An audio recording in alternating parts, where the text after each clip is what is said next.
Luck after marriage. देखिए, 7th house से हम मैरिज को रिप्रेजेंट करते हैं, फर्स्ट मैरिज को। अगर 7th हाउस लॉर्ड 9th में चला गया, 9th हाउस हमारा किसका है? भाग्य का है। कंडीशन बस इतनी है कि ये लॉर्ड अगर 9th में जा रहा है तो या तो वो उच्च का हो जाए, खुद की राशि में चला जाए, या फ्रेंडली राशि में चला जाए। अगर ये तीनों क्राइटेरिया फुलफिल हो रही हैं तो निश्चित हो जाता है शादी के बाद भाग्य का उदय होना। सेम चीज़ अगर 9th हाउस लॉर्ड 7th में आ रहा है तो कंडीशन बस इतनी है कि प्लैनेट उच्च का हो, खुद की राशि में हो, या फ्रेंडली साइन में हो, तो भी शादी के बाद भाग्योदय निश्चित हो जाता है। दूसरा तरीका क्या है?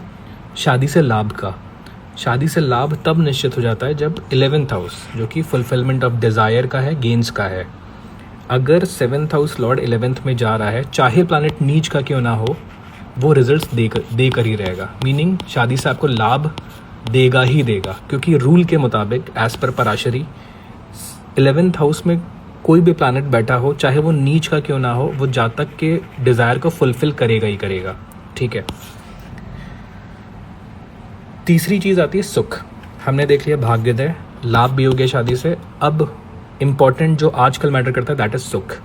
सुख शादी से मिलेगा कि नहीं वो हम 10th हाउस से देखेंगे। क्यों? क्योंकि फर्स्ट हाउस से जो चौथा भाव है वो हमारा सुख है, तो 7th हाउस जो कि शादी का है, तो शादी का सुख विल बी 1 2 3 4, यहाँ से चौथा भाव, इसीलिए 10th हाउस देखेंगे। 10th हाउस एफ्लिक्टेड नहीं होना चाहिए, यानी कि सैटर्न और राहु का एस्पेक्ट ना हो।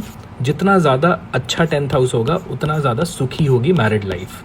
अच्छा, लक के लिए और लाभ के लिए हम ये पोजीशंस D1 में तो देखना ही देखना है। अगर किसी का D1 में नहीं है तो D9 में भी देख सकता है, और अगर D9 में नहीं है तो मून चार्ट में भी देख सकता है।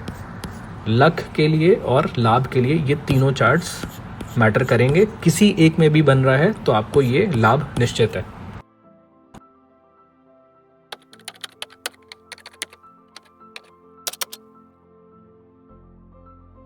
दो स्ट्रॉन्ग इंडिकेशन जो ये बताएंगे कि शादी के बाद आप फॉरेन में सेटल होगे।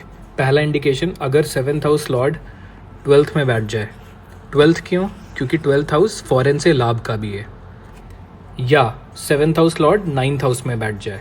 9th हाउस भाग्य का तो है, साथ में ये लॉन्ग डिस्टेंस ट्रेवल का भी है। और ये योग और प्रबल तब हो जाएंगे अगर 7th हाउस में राहु भी बैठा हो। राहु बैठा हो और ये इन दोनों में से कोई भी इंडिकेशन दिख जाए तो chances on the very higher side हो जाता है फॉरेन में सेटल होने का। अब इररिस्पेक्टिव ऑफ मैरिज हम दूसरे कुछ प्लेसमेंट्स देखते हैं जो इंसान का निर्धारित कर देता है अपनी दशा अंतरदशा में फॉरेन में भेजने के लिए। यानी कि फॉरेन में जाकर ये जातक सेटल हो भी सकता है और काफ़ी लंबे समय तक वहाँ पर रह सकता है। वो होता है अगर किसी का राहु यहाँ चौथे भाव में बैठा हो, 7वें भाव में बैठा हो, 9वें भाव में बैठा हो, या 12वें भाव में बैठा हो राहु।